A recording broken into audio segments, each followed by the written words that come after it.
salari jiin bismillahi ma dee ci door maam góor gi njaay sutub maram jiin bàyyi maam maram njaay riw maa ngi may soow te ku réew mi soow booba danga siiw bàyyi ndey ak sa njaay maa yàgg ci coow ndaara yàgg na maa jiin ba ñu ma dalee jiin booba tuuti laa booba su ma dalee damay jooy waaye léegi nu ma dalit damay xeeb nay bari te nay baree bari nay baree bari te nay baree bari ndaanaan laa ñaari yoon rebelle bu ne ci biir bañkat muy Mbaye Gueye di jóg di dem ci làmb di wane boppam di feeñal fi mu dëkk di wane ni ñun ay jàmbaar lañu ñun ñu dëkk ci kii yi dañoo dëkk ci quartier kii mais teewul ay jàmb ay boromu fit lañu Ndakaaru nag boot ko jël ko def ko mbër mu doon seen mbër ah chef coutumier yi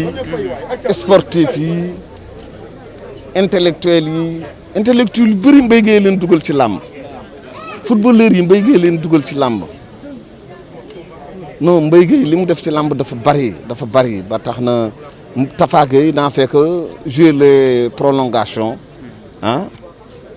prolongement wu Mbaye Gueye Tigre de Fass la rek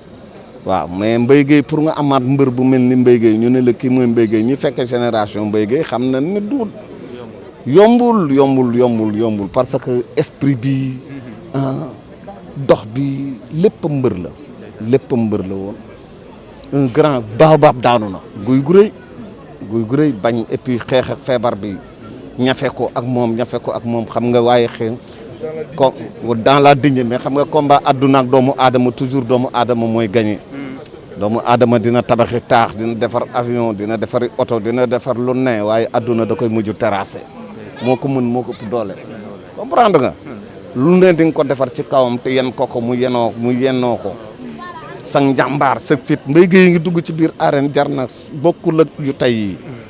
non journaliste dañuy daw daanu jaxasoo doo xam ban porte lay génnee fu mu génn stade bi am na ñoo xam ne bu duggee bu tuusee ñu ñibbi non kooku beneen phénomène la woon ak fii làmb toll waaw ñaari question yi benn bi lan la ak fi làmb toll rek loo mën a dénk xale yi pour ñu jànge ko ci moom waaw parce que ñu jëkka toon face à Mbaye Gueye dara continuité adduna noonu la bu Mbaye jógee fii bu fi Mbaye Gueye jógee Fass am problème kon topp nu ci kàdduy Fass parce que nit ki muy dee muy dund il faut ñu ngeen dégg ndigal Mbaye Gueye daf fii jóge mais Moustapha Gueye a ngi fii grand frère am a ngi fii ñoom Ibrahima Mbaye a ngi fii Socé a ngi fii Abbas Ndoye ñëpp a ngi fi Mbaye Gueye mu nekku fi waaye mi ngi fi parce que bu dee da ngay dee rek saay baaxul ne woon ci ñoom def na ko non li mu waroon a def il a fait li mu waroon def na ko léegi li si des diggu café la borom a koy suukar naan làmb aussi nga ne làmb ak fi mu toll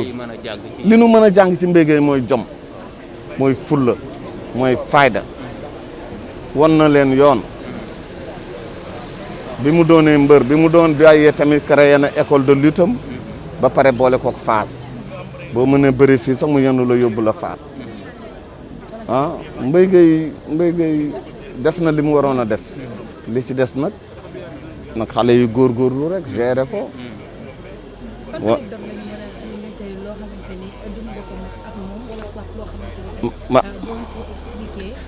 man lenn rek mooy ni ma farale Mbaye Gueye man Mbaye Gueye nekkuloon sama mbër man Boy Bambara moo nekkoon sama mbër lamb bi jëkk am stade Demba Diop ma dem ca lamb ja ñëw toog pour man normalement Robert Mbaye Gueye la comme que faral lu ma Mbaye Gueye ma faral peut-être Robert ma dugg ci lamb ji ñëw toog maa ngi toog virage adulte fi ma toog sax d'ailleurs sorewu ma ak fi Double Less toog mais ñu jékki-jékki rek Mbaye Gueye génn ci porte bi fi jour yi di génne sol benn sabadoor yor sengoor ñëw taxaw ba ci porte kon waa ji juutal bitéelu meew bi ma xool affaire aar yooyu am foofu waaye man léegi ki mooy doon sama mbër waaw mu dugg tuus mu neex ñu tëggal ko ma gis ñi mu àndal doon ay gëré ñu yor ay kuuru Baay Faal ñi xam nga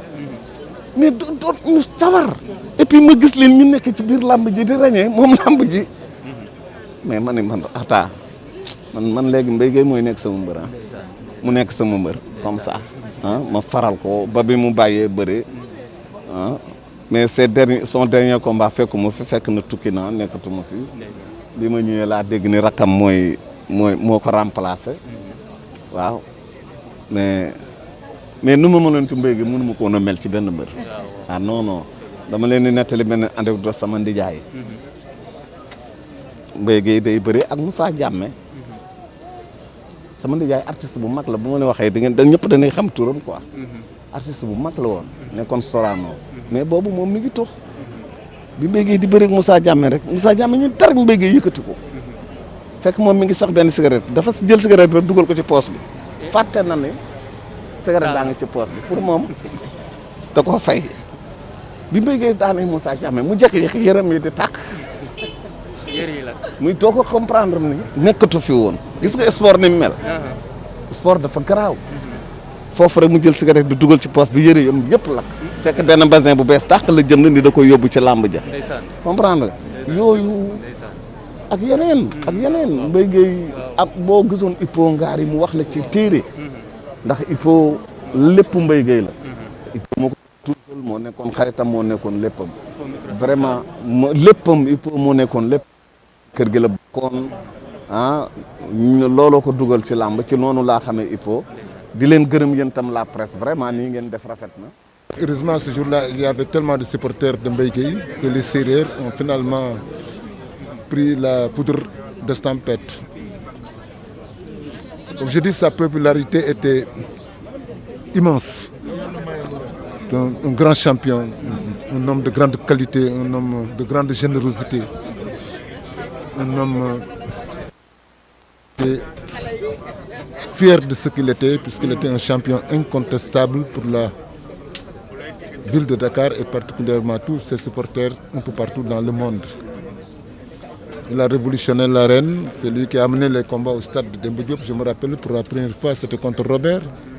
devant les années peut-être 73 ou 72 ou 74, je ne me rappelle plus.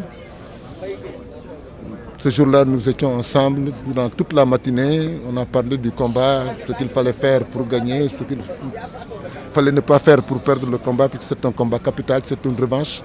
Puisqu'il avait gagné pour la première fois Robert en 1969 et a pris le drapeau entre les mains de ce champion sérère. Comme je dis, les souvenirs se bousculent dans ma mémoire. Je ne me rappelle pas de tout ce qu'on a fait ensemble, mais à chaque fois quand il luttait, après le combat, il venait chez moi. Il passait presque la journée le lendemain chez moi, on était toujours ensemble. À chaque grand événement, quand il gagnait, on partait ensemble en ville pour aller voir les supporters. Il nous arrivait parfois d'encaisser beaucoup d'argent, parfois 1,5 million, 2 millions. Et tout cet argent-là était entre mes mains. Et au moment où nous nous retrouvions pour voir le montant de cette somme, on comptait ça ensemble et après je lui dis, il prenait ça, il me dit non, c'est pour toi. Je dis non, il me dit toi aussi. C'est pour toi. Donc il connaissait les relations qu'il nous louait et ce qu'il devait à mon endroit. Mais je refusais toujours, je dis non, ça c'est trop, je ne peux pas prendre ça. Plus de 2 millions entre mes mains ou 3 millions, ça je ne prends pas ça. Il avait même des difficultés pour accepter ce que je lui disais, tellement sa générosité n'avait pas de limite. En ce moment-là, ses jeunes frères, Malik, Moustapha et autres, étaient très jeunes, parce qu'ils ont perdu leur père très tôt. Mais c'est lui qui gérait toute la famille, c'est lui qui gérait les études, c'est lui qui gérait les dépenses quotidiennes, c'est lui qui gérait toute la maison. Je voyais en lui un grand champion, un homme qui a toujours montré des qualités humaines extraordinaires. Je ne peux pas me remémorer de tout ce qu'on a fait ensemble, mais en tout cas, je me rappelle d'un grand champion historique, d'un champion légendaire, d'un champion inégalable, d'un champion de grande envergure. Il drainait les foules à chaque fois. Quand il était déjà à midi, le stade était plein. Nous avions des difficultés parfois pour sortir de la laine quand le combat était terminé. À chaque fois quand on arrive à face, il me dit faisons les choses le plus rapidement parce que je veux me reposer et on va se reposer chez moi. Toutes les personnes qui voulaient le voir venaient chez moi à la rue 15, angle 6. C'est là-bas, après les combats, qu'on se retrouvait pour faire des critiques et tout ça. Donc j'ai dit Dakar et le Sénégal perd un champion historique, un champion légendaire, un champion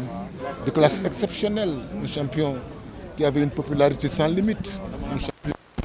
est parti, donc je crois que la lutte a perdu l'un de ses plus grands éléments de toute génération confondue. Salari Diin bismillahi ma dee ci door maam góor gi Njaay sëtub Maram Diin bàyyi maam Maram Njaay réew maa ngi may soow te ku réew mi soow booba danga siiw bàyyi ndey ak sa Njaay maa yàgg ci coow ndaara yàgg na maa jiin